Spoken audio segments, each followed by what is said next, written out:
नमस्कार, राम राम, राधे राधे। पांडवों और कौरवों के बीच में जब धर्म क्षेत्र कुरुक्षेत्र का युद्ध लड़ा जा रहा था, तो सभी देश के राजाओं ने और सभी सूरवीरों ने इस युद्ध में सम्मिलित होने की इच्छा जताई और सभी इस युद्ध में सम्मिलित हुए, क्योंकि दोस्तों ये विश्व का सबसे बड़ा युद्ध था। ना इसके जैसा युद्ध हुआ था, ना होगा। पर प्रभु श्री कृष्ण जी के बड़े भाई बलराम ने इस युद्ध में हिस्सा नहीं लिया। तो दोस्तों इसके पीछे क्या कारण था, आज की इस वीडियो में हम यही जानेंगे। इसलिए दोस्तों आप वीडियो के अंत तक बने रहिएगा। और आप मेरे चैनल पर नया आए तो मेरे चैनल को सब्सक्राइब कर दीजिएगा, और मेरी वीडियो देख रहे हैं तो मेरी वीडियो को लाइक कर दीजिएगा। तो चलिए दोस्तों शुरुआत करते हैं। कहा जाता है कि प्रभु श्री कृष्ण जी विष्णु जी के 18वें अवतार हैं, वहीं बलराम जी शेषनाग के अवतार हैं। जहाँ प्रभु श्री कृष्ण जी को उनकी मधुर मुस्कान से जाना जाता है, वहीं बलराम जी को उनके बल से और उनके गुस्से से जाना जाता है। क्योंकि बलराम जी को गुस्सा बहुत आता था और बल तो उनके पास बहुत था, पर इतने बलशाली होने के कारण भी इस युद्ध से वह दूर क्यों रहे? क्योंकि बलराम जी नहीं चाहते थे कि दोनों पक्षों में से किसी एक पक्ष को बुरा लगे, क्योंकि वह किसी भी पक्ष से लड़ना नहीं चाहते थे। क्योंकि उनका कहना था कि दोनों ही हमारे पक्ष है और मेरे लिए तो दोनों ही प्रिय हैं। क्योंकि धृतराष्ट्र के पुत्र दुर्योधन को भी उन्हीं ने गदा सिखाई थी, और पांडु पुत्र गदाधारी भीम को भी उन्होंने ही गदा विद्या का ज्ञान दिया था। इसीलिए उन्हें लगता था कि मेरे लिए तो दोनों समान थे। बलराम ने प्रभु श्री कृष्ण को भी कहा था कि तुम्हें भी किसी दोनों पक्ष से युद्ध नहीं करना चाहिए, पर वह कहने लगे कि इसका तो अर्जुन में इतना प्रेम और प्रीति है, तो ये अर्जुन की तरफ ही रहेगा।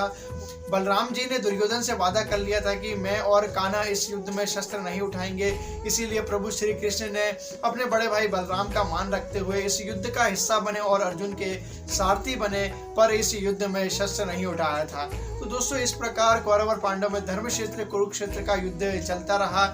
और मैं आपको बता दूं कि कौरवों के पास श्री कृष्ण जी की नारायणी सेना थी और 11 अक्षौहिणी सेना थी, और पांडवों के पास सिर्फ 8 अक्षौहिणी सेना थी। इतनी विशाल सेना होने के बाद भी कौरव लोग इस युद्ध में हार गए, क्योंकि दोस्तों धर्म की विजयी होती है और धर्म था पांडवों की ओर, जो कि थे साक्षात प्रभु श्री कृष्ण। जब युद्ध की तैयारियां जोरों शोरों से चल रही थी, तो बलराम जी एक दिन पांडवों के शिविर में गए, जहां पर पांचों पांडव और प्रभु श्री कृष्ण जी मौजूद थे।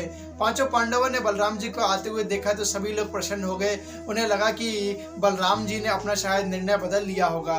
पर बलराम जी वहां आते ही सबसे पहले धर्मराज युधिष्ठिर के बाजू में बैठ गए और युधिष्ठिर से कहने लगे कि मुझे तो लग रहा है कि तुम दोनों पक्ष मूर्खता कर रहे हो। युद्ध करके इस युद्ध का समझौता किया जा सकता है, आपस में बैठी जा सकती है। पर बलराम जी ने कहा कि मैं किसी भी पक्ष से युद्ध नहीं करूंगा, मैं तो तीर्थ यात्रा के लिए जा रहा हूं, क्योंकि मेरे लिए तो दोनों पक्ष ही समान है और दोनों ही मेरे शिष्य हैं। बलराम जी कहने लगे कि धृतराष्ट्र पुत्र दुर्योधन भी मेरा शिष्य है और पांडु पुत्र भीम भी मेरा शिष्य है, इसीलिए मैं किसी पक्ष से भी युद्ध नहीं करूंगा। मेरे लिए तो दोनों पक्ष समान है, क्योंकि मैं नहीं चाहता कि मैं किसी एक पक्ष से युद्ध करूं और दूसरे पक्ष को बुरा लगे।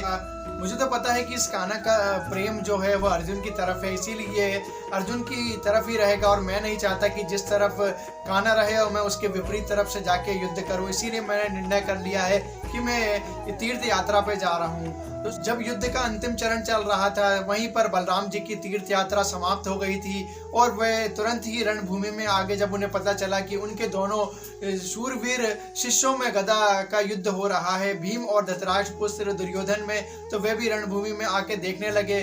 पर दुर्योधन के पास माता गांधारी का आशीर्वाद था, जिसके कारण उसका शरीर पूरा वज्र का बन गया था। प्रभु श्री कृष्ण ने भीम को इशारा करा कि तुम दुर्योधन की जांघों पर प्रहार करो, और भीम ने दुर्योधन की जांघों पर प्रहार करके दुर्योधन को असहनीय पीड़ा दी और दुर्योधन को वहीं रणभूमि में छोड़ दिया। पर बलराम जी को ये देख के बहुत क्रोध आ गया था, क्योंकि वह कहने लगे कि मुझे शर्म आ रही है कि भीम मेरा ही शिष्य है और उसने गदा नियमों का उल्लंघन किया है। का जो नियम होता है कि वह आप कमर के ऊपर ही वार कर सकते हो, कमर के नीचे वार नहीं कर सकते हो।